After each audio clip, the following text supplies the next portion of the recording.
बिस्मिल्लाहिर्रहमानिर्रहीम। अस्सलाम वालेकुम। उमर बेग, कैसे हैं आप लोग? How are you my people, my family?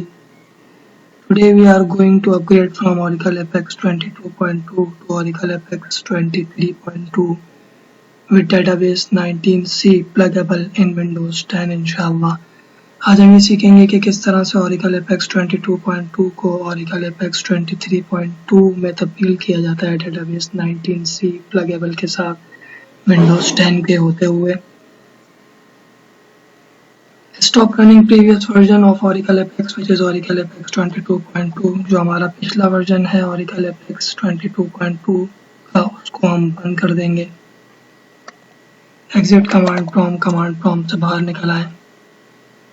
Create folder in C drive with the name 22.2_23.2। C drive के अंदर हम एक फोल्डर बनाएंगे 22.2_23.2 के नाम का।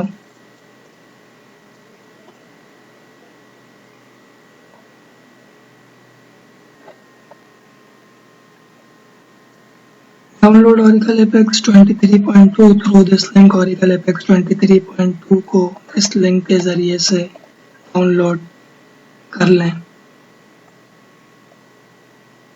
Unzip Oracle Apex 23.2 in 22.2_23.2 folder under C drive which we have just created. So we do not need to copy and paste Apex folder. Apex 23.2 के folder को हम एक्सट्रैक्ट करेंगे 22.2_23.2 के फोल्डर के अंदर जो हमने अभी बनाया है। तो हमें Apex के फोल्डर को कॉपी करके उसको चस्पा करना नहीं पड़ेगा। Open command prompt and check Java version. Command prompt खोलेंगे और जावा का वर्जन देखेंगे। The Java version which we are using is Java 24.1। जो जावा का वर्जन हम इस्तेमाल कर रहे हैं वो Java 24.1 है।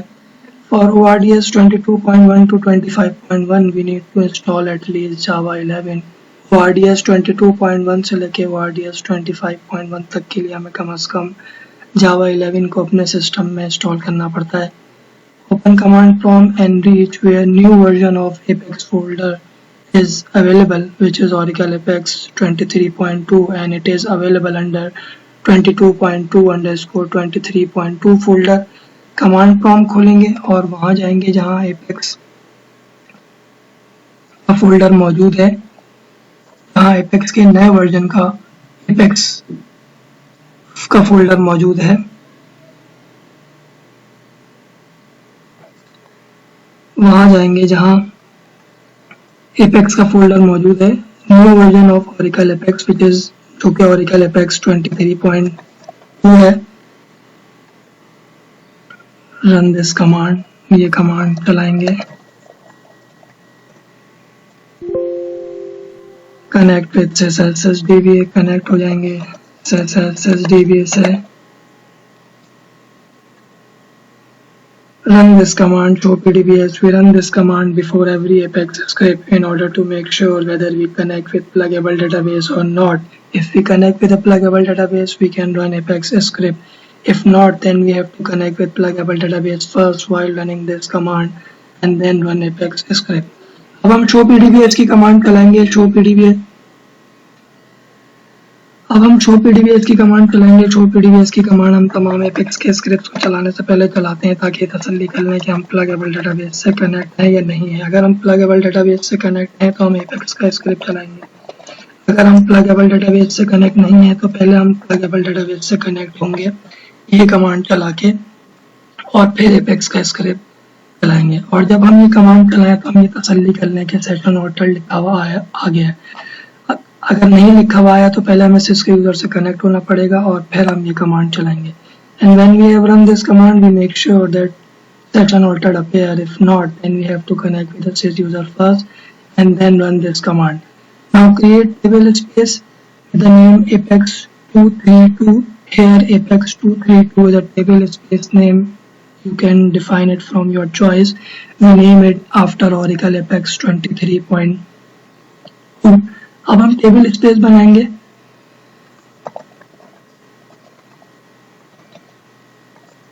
Apex 232 के नाम की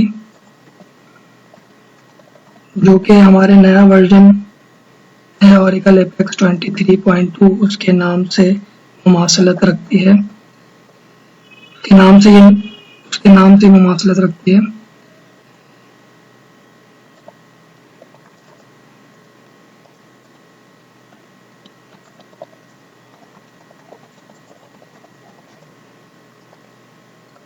table space has created, table space जो है वो बन चुकी है। Now check previous version of Oracle Apex while running this command। अब हम पिछला वर्जन जो है Oracle Apex का वो चेक कर सकते हैं ये कमांड चला के।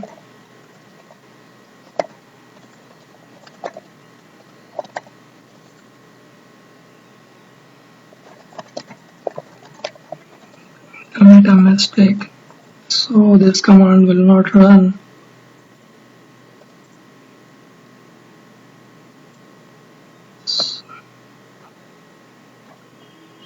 Now install Apex by running this command। अब हम Apex को इंस्टॉल करेंगे ये कमांड चला के। Here we use Apex 232 instead of sysox because we create a table space with the name Apex 232 which is similar to our new version of which is named after Oracle Apex 23.2 which will be our new version। अब हम Apex को install करेंगे ये command चला के, और यहाँ पे हम Apex 232 को इस्तेमाल करेंगे sysox के बजाय, क्योंकि जो टेबल स्पेस हमने बनाई है वो Apex 232 के नाम से बनाई है, जो कि हमारा नया वर्जन Oracle Apex 23.2 के नाम से मुमासलत रखती है।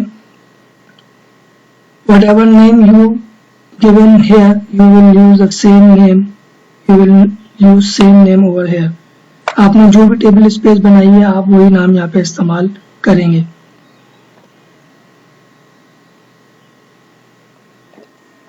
Oracle Apex 23.2 है इंस्टॉल। Oracle Apex 23.2 जो है वो इंस्टॉल हो चुका है।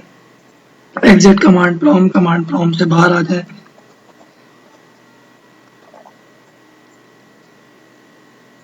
Now come to the ORDS folder under 19C_22.2 which is the under C drive which is the previous version of our Oracle Apex 22.2। अब हम ORDS के फोल्डर के अंदर आएंगे जो कि 19C_22.2 के फोल्डर के अंदर है, जो कि हमारा पिछला वर्जन है। And delete images folder from there, delete कर देंगे इमेजेस के फोल्डर को यहाँ से।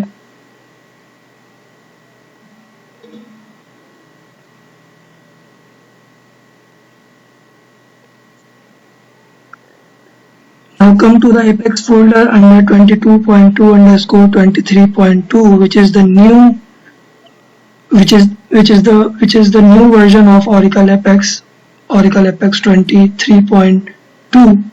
copy images folder from there। अब हम Apex के फोल्डर के अंदर आएंगे जो कि 22.2_23.2 के फोल्डर के अंदर है, और यहाँ से हम इमेजेस के फोल्डर को कॉपी करेंगे। Come to the Apex folder under 22.2_23.2 folder which is the new version of Oracle Apex folder। copy images folder from there। यहाँ से हम कॉपी करेंगे इमेजेस के फोल्डर को।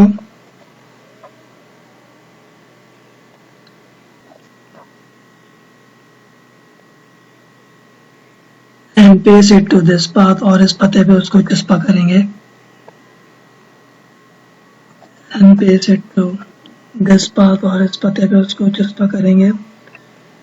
once it is done,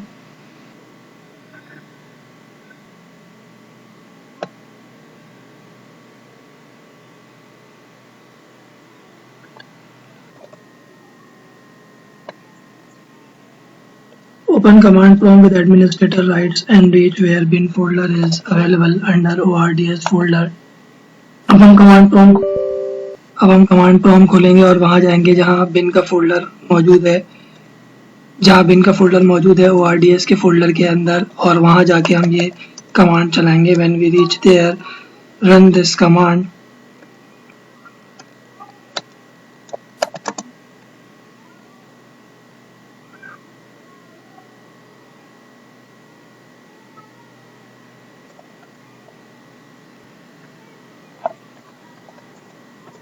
Once Oracle REST data services initialize a pair, we can access Oracle Apex 23.2। जैसे ही जो है वो Oracle REST data services initialize a pair अब आ जाएगा तो हम Oracle Apex को इस्तेमाल कर सकेंगे।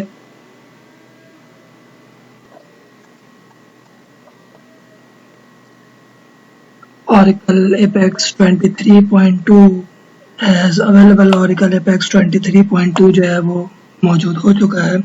जज़ाकुमुल्लाहु खैर। अस्सलामु अलैकुम व रहमतुल्लाहि व बरकातुहू।